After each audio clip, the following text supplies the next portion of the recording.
أهلا بكم في حفلنا وفي بداية نشاطنا، آنستم شرفتم، أهلا بكم في حفلنا.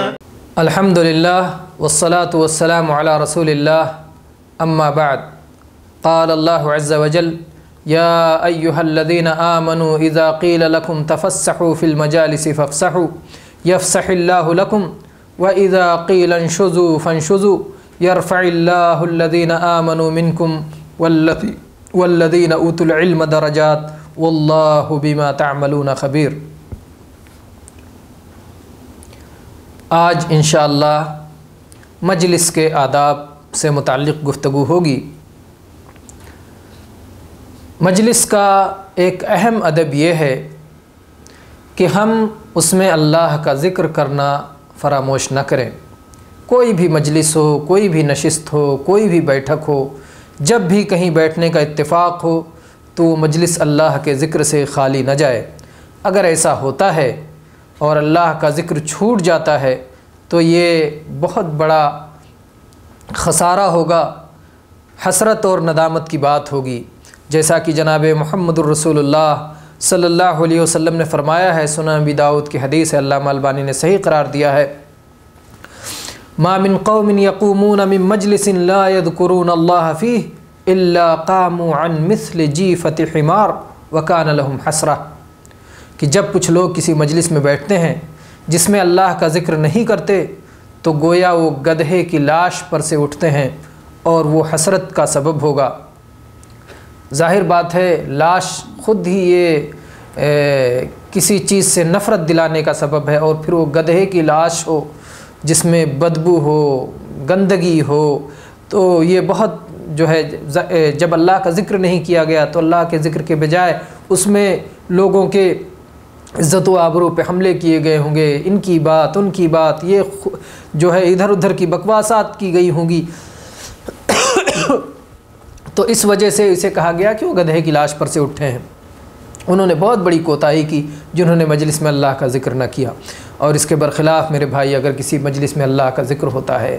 اللہ کی تعریف ہوتی ہے، اللہ کے کلام کو پڑھا جاتا ہے، قرآن پاک کی تلاوت کی جاتی ہے، اسے سمجھا جاتا ہے، نبی کریم صلی اللہ علیہ وسلم پر صلاۃ و سلام بھیجا جاتا ہے، آپ پر درود بھیجا جاتا ہے، آپ کی حدیثوں کا ذکر کیا جاتا ہے، تو یہ مجلسیں اللہ کو پسند ہیں، یہ مجلسیں اللہ کے یہاں محبوب ہیں، اور اس میں آدمی خیر و بھلائی میں آگے بڑھتا ہوا چلا جاتا ہے۔ چنانچہ اس سلسلے میں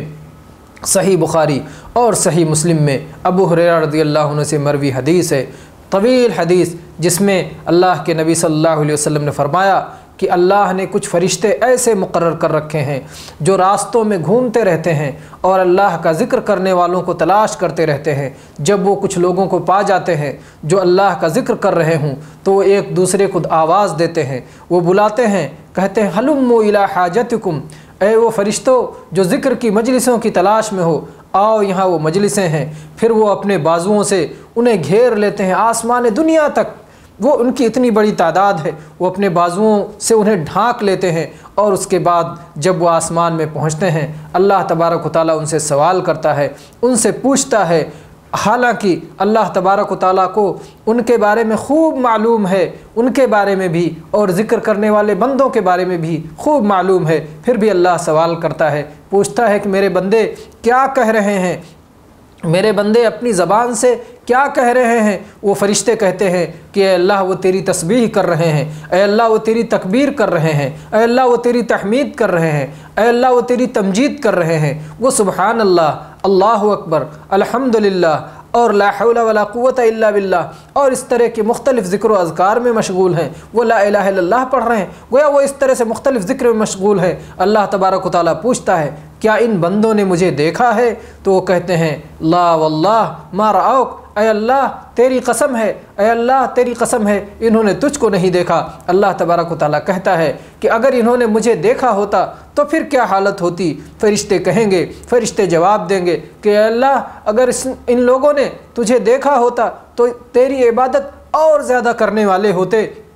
اور زیادہ تیری بڑائی، تیری حمد، تیری بزرگی، تیری تکبیر اور تیری عظمت کو بیان کرنے والے ہوتے، اور اللہ تبارک و تعالیٰ پھر سوال کرے گا کہ وہ بندے مجھ سے مانگتے کیا ہیں؟ فرشتے جواب دیں گے کہ اللہ وہ تجھ سے جنت مانگتے ہیں۔ اللہ پوچھے گا کیا انہوں نے جنت کو دیکھا ہے؟ فرشتے کہیں گے نہیں، اللہ کی قسم اے رب ان لوگوں نے جنت کو نہیں دیکھا۔ اللہ تعالیٰ فرمائے گا کہ اگر اس وقت کیا حال ہوتا اگر انہوں نے جنت کو دیکھا ہوتا؟ فرشتے کہیں گے اگر انہوں نے جنت کو دیکھا ہوتا تو یہ جنت کے اور ہی حریص ہوتے، اور ہی زیادہ جنت کو مانگتے، اور ہی زیادہ جنت کا شوق اور رغبت رکھتے۔ پھر اللہ تعالیٰ سوال کرے گا کہ وہ کس چیز سے پناہ طلب کر رہے ہیں؟ کہیں گے اے اللہ وہ جہنم سے پناہ طلب کر رہے ہیں۔ اللہ تبارک و تعالیٰ پوچھے گا کیا ان لوگوں نے جہنم کو دیکھا ہے؟ فرشتے کہیں گے نہیں، اللہ کی قسم ان لوگوں نے جہنم کو نہیں دیکھا۔ اللہ تبارک و تعالیٰ فرمائے گا تو اس وقت کیا حال ہوتی اگر انہوں نے، اس وقت ان کی حالت کیا ہوتی اگر انہوں نے جہنم کو دیکھا ہوتا؟ فرشتے جواب دیں گے اے اللہ اگر انہوں نے جہنم کو دیکھا ہوتا تو یہ اور زیادہ جہنم سے راہ فرار اختیار کرتے، اور زیادہ ان کے دلوں میں جہنم کا ڈر ہوتا، اور زیادہ جہنم سے تیری پناہ مانگتے۔ اللہ تبارک و تعالیٰ فرمائے گا اے فرشتوں گواہ رہو، میں تمہیں گواہ بناتا ہوں کہ میں ان کی مغفرت کر رہا ہوں، میں انہیں بخش رہا ہوں، میں انہیں معاف کر رہا ہوں۔ ایک فرشتہ کہے گا کہ اے اللہ اس میں فلاں شخص بھی بیٹھا ہوا ہے، وہ کسی ضرورت سے آیا تھا، وہ تو ان کے ساتھ نہیں تھا۔ اللہ تبارک و تعالیٰ فرمائے گا ہم الجلساء لا یشقی بہم جلیسہم، یہ وہ آپس میں بیٹھنے والے، ایک ساتھ بیٹھنے والے، یہ ایسے ہم نشین ہیں، یہ ایسے ایک ساتھ بیٹھنے والے ہیں کہ ان کے ساتھ بیٹھنے والا کوئی بدبخت، کوئی ناکام و نامراد نہیں ہوتا۔ جو بھی ان کے ساتھ بیٹھتا ہے وہ کامیاب و باریاب، وہ بامراد، وہ سعید ہوتا ہے۔ تو بہرحال یہ حدیث بہت زبردست حدیث ہے ان مجلسوں کی فضیلت میں جن مجلسوں میں اللہ کا ذکر ہوتا ہے، جن مجلسوں میں اللہ کو یاد کیا جاتا ہے، جن مجلسوں میں قرآن پاک کی تلاوت ہوتی ہے، جن مجلسوں میں نبی کریم صلی اللہ علیہ وسلم کی احادیث کو بیان کیا جاتا ہے۔ تو ان مجلسوں کی فضیلت میں یہ بہت اہم اور بہت عظیم الشان حدیث ہے۔ میرے بھائیوں، اب مجلسوں کے آداب میں پہلا ادب آپ نے سنا کہ اس میں اللہ کا ذکر ضرور ہونا چاہیے۔ دوسری چیز، ہم جب کوئی مجلس بنائیں تو اس میں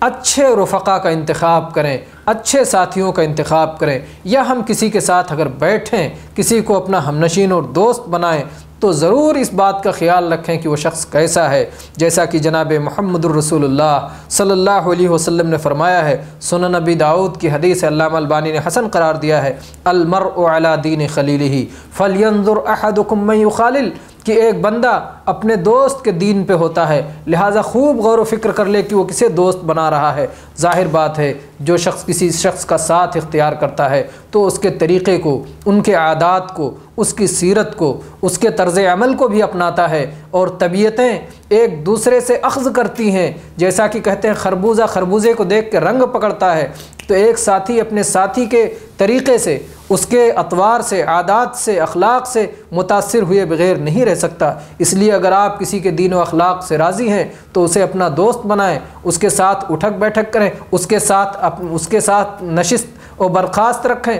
اس کے ساتھ اٹھیں بیٹھیں، اس کو اپنا دوست بنائیں۔ لیکن اگر اس کے دین و اخلاق سے آپ راضی نہیں ہیں تو ہرگز نہیں ایسے سخت کے ساتھ اٹھیں نہ بیٹھیں، اور ایسے شخص کے ساتھ مجلس نہ کریں، ایسے شخص کے ساتھ اپنی نشست و برخاست نہ رکھیں۔ اس سلسلے میں جناب محمد الرسول اللہ صلی اللہ علیہ وسلم کی ایک اور حدیث ہے جس میں آپ نے مثال دے کر کے اس کی وضاحت فرمائی ہے۔ آپ نے فرمایا مثل الجلیس الصالح والسوء کحامل المسک ونافخ الکیر، کہ اچھے دوست اور اچھے ساتھی اور اچھے ہمنشین اور برے ہمنشین کی مثال ایسے ہے جیسے کوئی مشک بیچنے والا عطر فروش ہو اور کوئی بھٹی دھونکنے والا ہو۔ تو اگر آپ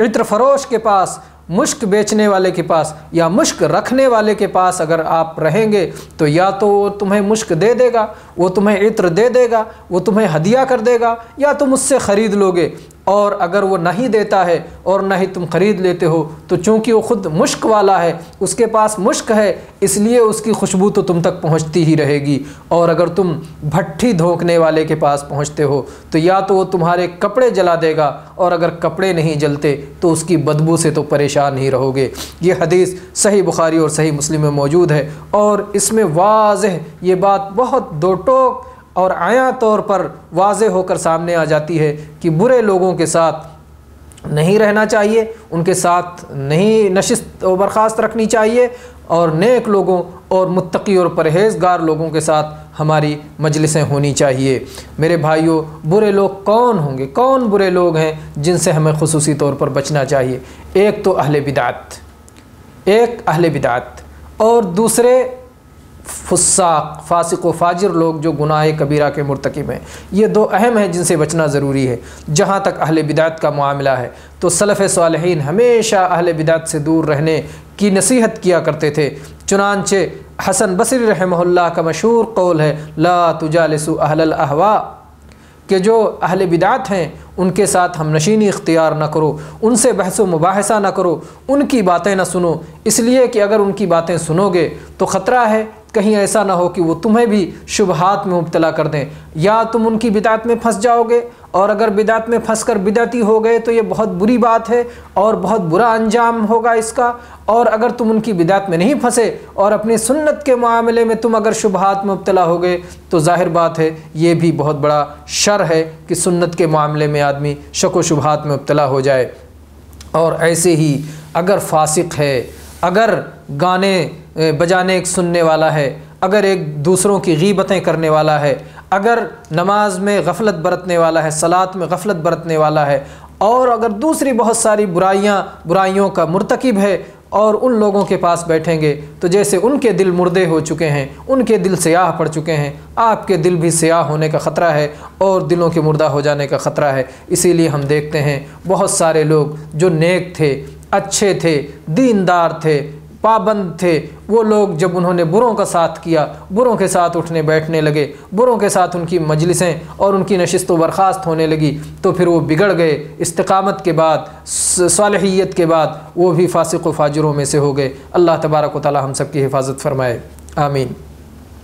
ایسے ہی میرے بھائیوں، مجلس کے آداب میں سے یہ بھی ہے کہ مجلس میں آتے ہوئے اور مجلس سے واپس جاتے ہوئے ہم سلام کیا کریں، جیسا کہ اس سلسلے میں سنن ترمذی کی حدیث ہے، علامہ البانی نے بھی اسے حسن صحیح قرار دیا ہے کہ جب کوئی شخص کسی مجلس میں آئے تو سلام کرے، اور جب وہ جانا چاہے تو پھر سلام کرے۔ پہلا سلام دوسرے سلام سے زیادہ حق نہیں رکھتا، یعنی آتے ہوئے جاتے ہوئے دونوں حالتوں میں سلام کر کے ملاقات کریں، اور سلام کر کے جدائی کے وقت بھی سلام ہو۔ ایسے ہی مجلس کے آداب میں سے یہ بھی ہے کہ کسی کو اس کی جگہ سے اٹھا کر کے وہاں نہ بیٹھیں، کیونکہ اس سے ظاہر بات ہے جس کو آپ نے اٹھایا ہے اسے تکلیف ہوگی۔ اور ایسے ہی اگر کوئی شخص کسی نشست پر بیٹھا ہوا تھا اور اس کے بعد وہ تھوڑی دیر کے لیے کسی ضرورت سے اٹھا، دوبارہ وہ پہنچا ہے تو وہ اپنی مجلس کا زیادہ حقدار ہے، جیسا کہ صحیح مسلم میں یہ حدیث ہے۔ اور ایسے ہی اللہ کے نبی صلی اللہ علیہ وسلم نے اس بات سے باقاعدہ اپنی حدیث میں، صحیح بخاری اور صحیح مسلم میں یہ حدیث ہے کہ آپ نے فرمایا کہ کسی شخص کو اٹھا کر لا یقام الرجل من مجلسہ ویجلس فیہ آخر، کہ کسی شخص کو اس کی مجلس سے اٹھا کر کے اور پھر وہاں پر کوئی دوسرا آ کے بیٹھے، ایسا کرنا درست نہیں، بلکہ جو ہے کشادہ کرو جگہ کو، جگہ لوگوں کے لیے گنجائش پیدا کرو۔ اسی لیے عبداللہ ابن عمر رضی اللہ عنہ اگر کہیں جاتے تھے اور کوئی اپنی مجلس سے اٹھ کر کے جو ہے انہیں جگہ دیتا تھا تو وہ ایسا نہیں کرتے تھے، وہ ناپسند کرتے تھے۔ ایسا نہ کرنے کی وجہ، حالانکہ اگر کوئی شخص خود اٹھ کر کے اپنی جگہ دے رہا ہے تو یہ اس کا حق ہے اور وہ راضی ہو کر کے ایسا کر رہا ہے تو ایسا کرنا جائز ہے۔ لیکن عبداللہ ابن عمر رضی اللہ عنہ کا یہ تقویٰ تھا، ان کا یہ ورع تھا، وہ چاہتے تھے، وہ سوچتے تھے کہ کہیں ایسا نہ ہو کہ یہ جگہ تو میرے لیے خالی کر رہا ہے لیکن دل سے اس معاملے میں وہ راضی نہیں ہے، اس لیے، اور ایسا نہ ہو کہ اگر اس کی اس طرح جو ہے ہر جگہ میرے لیے اپنی جگہ جب وہ خالی کر دیتا ہے، کہیں ایسا نہ ہو کہ جہاں پر خالی کرنا صحیح نہ ہو وہاں بھی خالی کر دے۔ مثال کے طور پر اگر کوئی شخص پہلی صف میں پہنچا ہے تو وہ پہلی صف کا زیادہ حقدار ہے، اگر بعد میں کوئی آتا ہے تو اس کو پہلی صف سے ہٹ کے دوسری صف میں نہیں آنا چاہیے، اس لیے کہ عبادات کے معاملے میں، نیکیوں کے معاملے میں ایثار نہیں ہے، اس وقت اپنے اوپر کسی کو ترجیح نہیں دیا جاتا ہے، اس ثواب کو خود از خود کم نہیں کیا جا سکتا ہے۔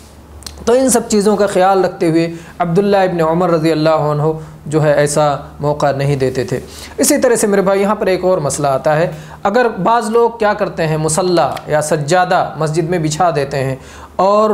پہلی صف میں بچھا کے چلے جاتے ہیں قبضہ کرنے کے لیے کہ وہ دیر سے بھی آئیں، تو چونکہ ان کا سجادہ بچھا ہوا ہے، ان کا مصلی بچھا ہوا ہے، اس لیے وہ اپنے مصلی پہ بیٹھیں گے اور پہلی صف کی فضیلت پا جائیں گے، حالانکہ وہ مسجد میں دیر سے پہنچتے ہیں۔ تو ایسا کرنا کیا ہے؟ اس سلسلے میں اہل علم نے لکھا ہے، اور خاص طور پر شیخ الاسلام ابن تیمیہ رحمہ اللہ نے لکھا ہے کہ جو لوگ ایسا کرتے ہیں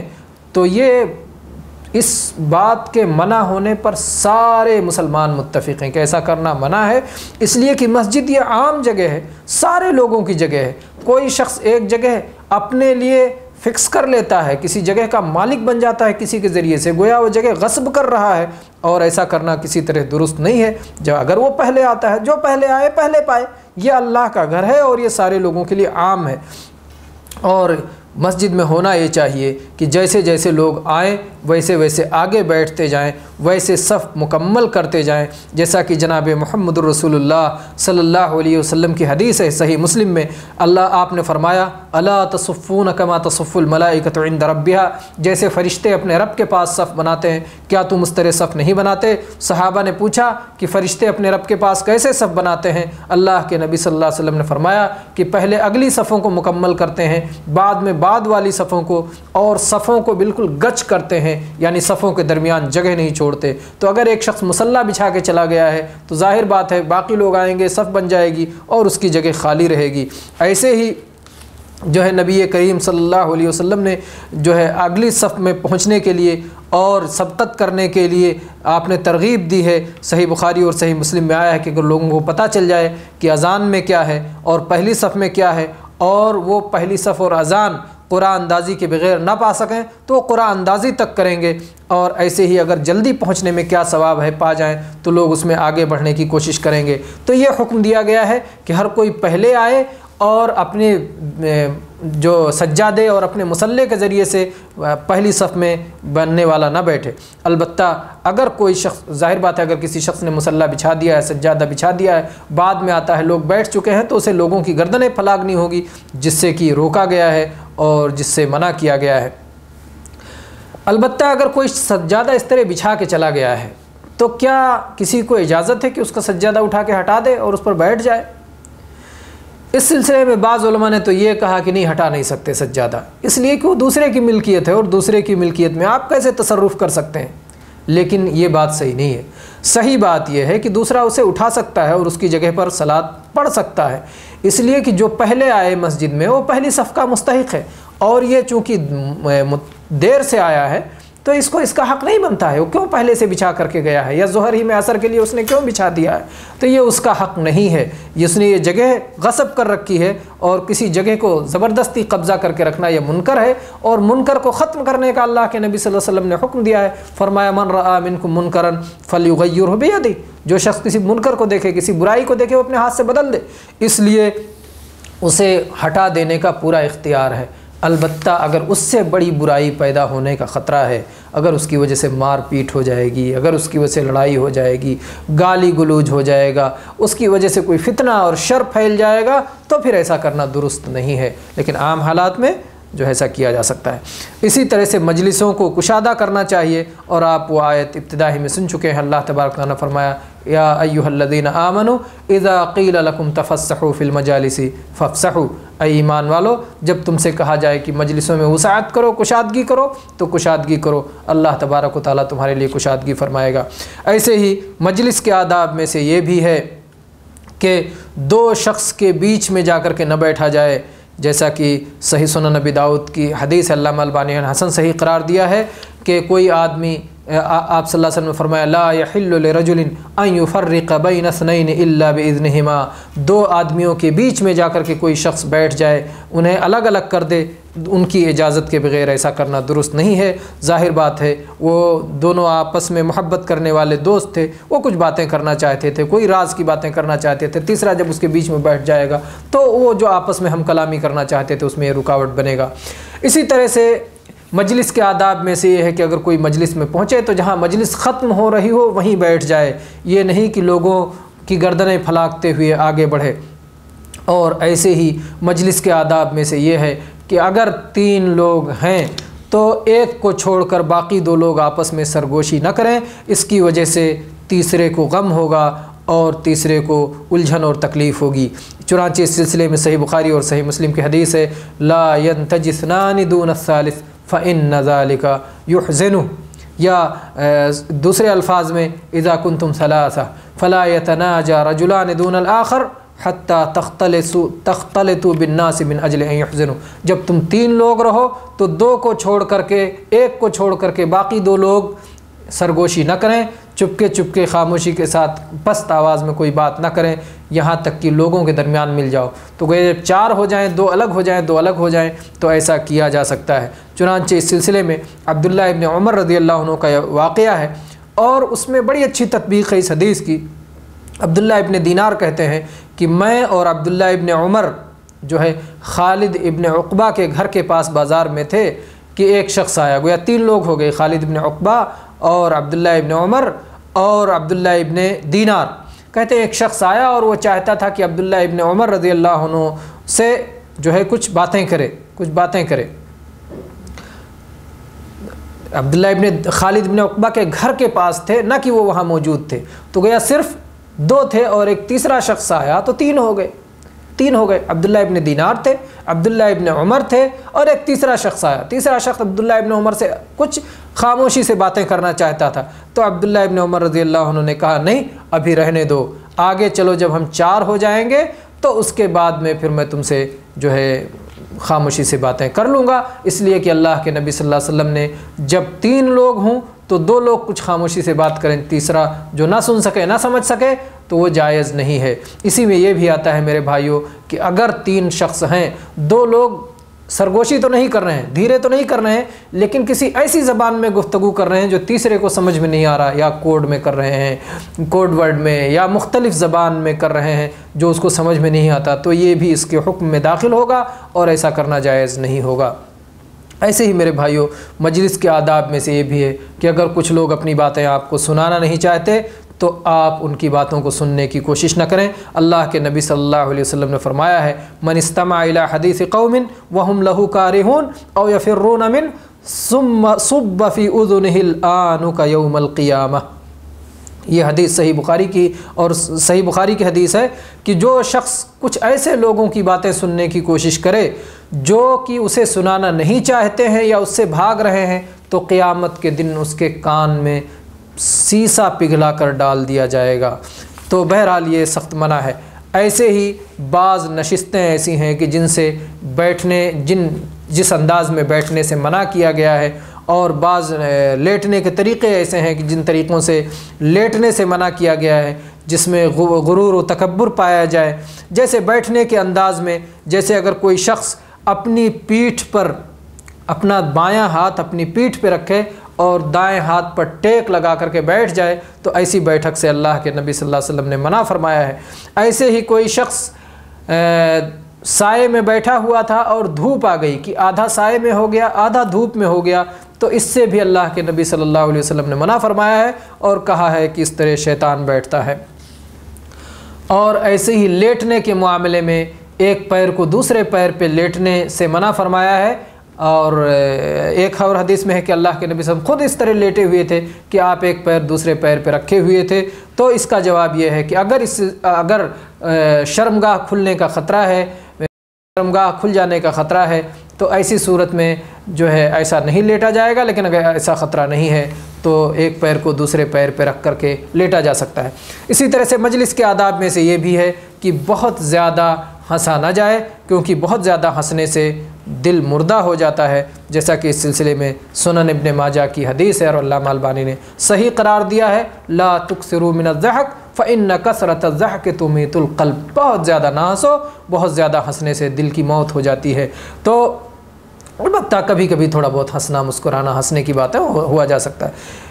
اور ایسے ہی مجلس ختم کریں تو کفارے مجلس پڑھ کر کے ختم کریں، اور اس سلسلے میں اللہ کے نبی صلی اللہ علیہ وسلم سے کئی احادیث آئی ہیں۔ ہم سنن ترمذی کی حدیث کے وہ الفاظ کفارے مجلس کے ذکر کرتے ہیں۔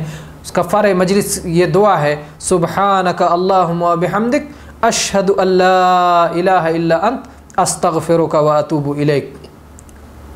کہ اے اللہ ہم تیری تسبیح بیان کرتے ہیں، اے اللہ ہم تیری حمد بیان کرتے ہیں، اے اللہ ہم گواہی دیتے ہیں کہ تیرے سوا کوئی لائق عبادت نہیں، اے اللہ ہم تجھ سے معافی چاہتے ہیں اور تجھ سے توبہ کرتے ہیں۔ تو یہ جو ہے دعا ہے کفارہ مجلس، جس کے بارے میں جناب محمد الرسول اللہ صلی اللہ علیہ وسلم نے فضیلت بیان کرتے ہوئے بتایا کہ اگر کوئی شخص کسی مجلس میں بیٹھتا ہے اور اس میں اس سے بہت ساری غلطیاں ہو جاتی ہیں اور یہ دعا پڑھ لیتا ہے تو اس مجلس کی ساری غلطیاں معاف کر دی جاتی ہیں، اور اگر اس مجلس میں خیر کے کام کرتا ہے تو اس مجلس کے سارے خیر اور نیکیوں کو بند کر کے ایک مجلس میں مہر بند لفافے میں بند کر دیا جاتا ہے، یہ دعا گویا مہر بن جاتی ہے اور پھر قیامت کے دن اسے کھول کر کے اس کا اجر و ثواب اس شخص کو دیا جائے گا۔ تو یہ بہت اہم دعا ہے اور ہمیں اپنی مجلسوں کو اسی پہ ختم کرنا چاہیے۔ سبحانک اللہم و بحمدک، اشہد ان لا الہ الا انت، استغفرک و اتوب الیک، وآخر دعوانا الحمدللہ رب العالمین، وصلی اللہ علی نبینا وسلم۔